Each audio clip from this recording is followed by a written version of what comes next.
I am joining you today to share something that has been brought into my awareness recently that I've been truly fascinated about. And I want to share that with you and a little bit about it.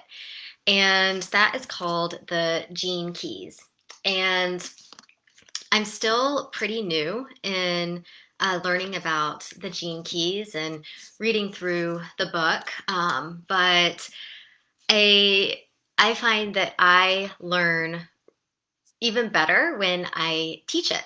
And so I am going to share with you some of what I'm learning about the gene keys, what it is, and also what the current world theme that we're in right now, what the gene keys has to say about that too. So it's pretty fascinating. So if you're someone that kind of really can geek out on personality profiles, the Enneagram, for example. If you love that kind of stuff, then I highly recommend looking into the Gene Keys.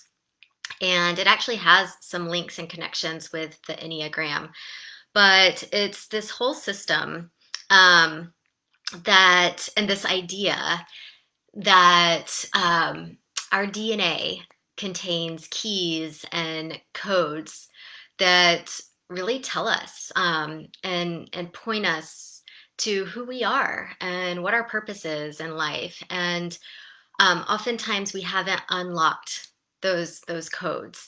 And so once we can, really tune into that through the art of contemplation and start to um, unlock some of these codes, we can start to live in this higher frequency, start to expand our consciousness, and really awaken to who we are and who we're called to be, and live in this higher state of vibration that is, in us living our highest good, but also serving the world in the best way.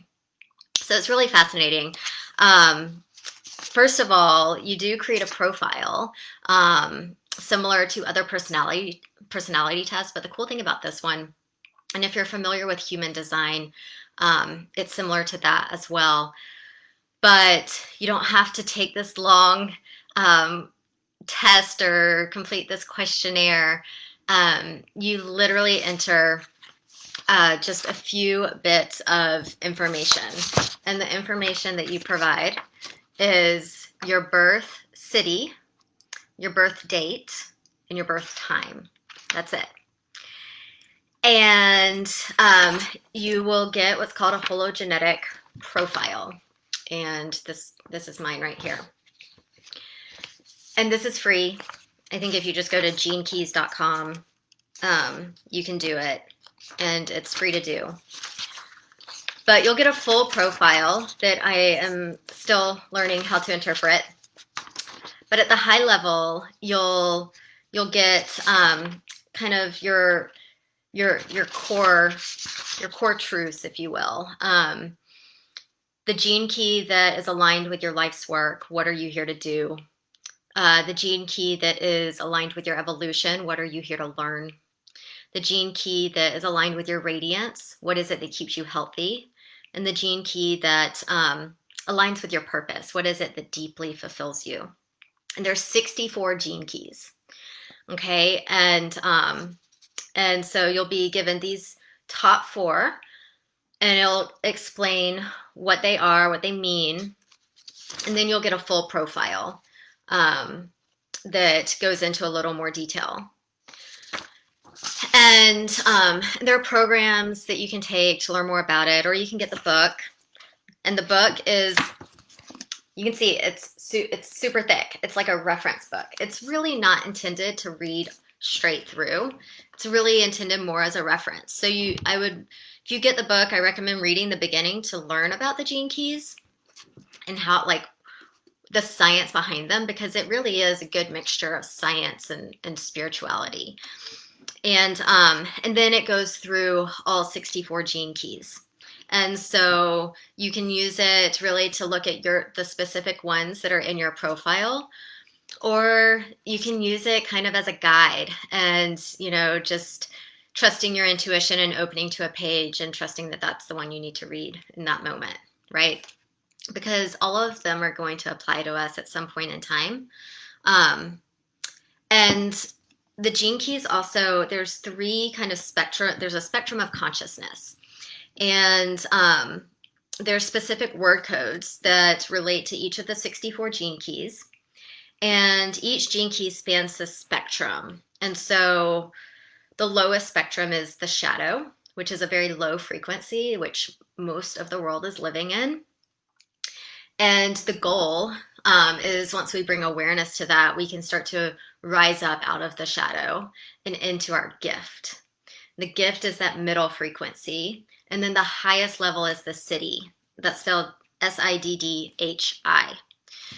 And so the shadow is it's referred to as your passage through the underworld. It's when you're living in this very low frequency state, often ruled by fear.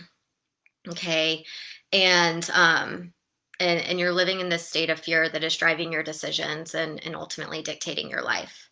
And this is a place where we're often living in a state of victimhood.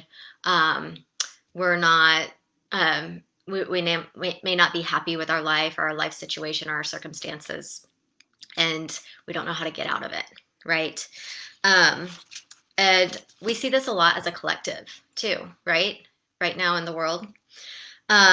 The gift is the opening of your heart. When you start to elevate that frequency and start to open your heart, and this is when beautiful things start to happen. You're living at a higher vibration.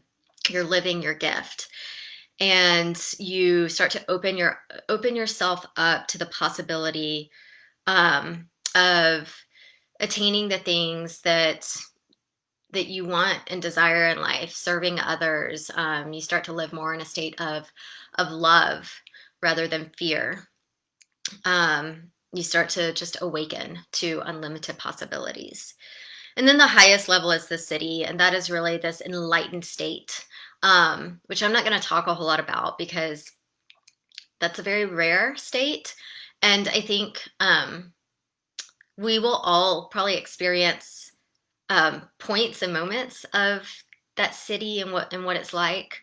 But I would say very, very few people actually live in that constant state. Okay. So it's really neat how it relates DNA and the science behind that into just unlocking these codes that are within us that open us up to our highest calling, our destiny, our true self. And so we can use it on a personal level for growth, right? And clarity. And we can also use it on a collective level. And what I love about this is that, so I get emails each week, and each week there's a current world theme where the world itself is in this particular gene key.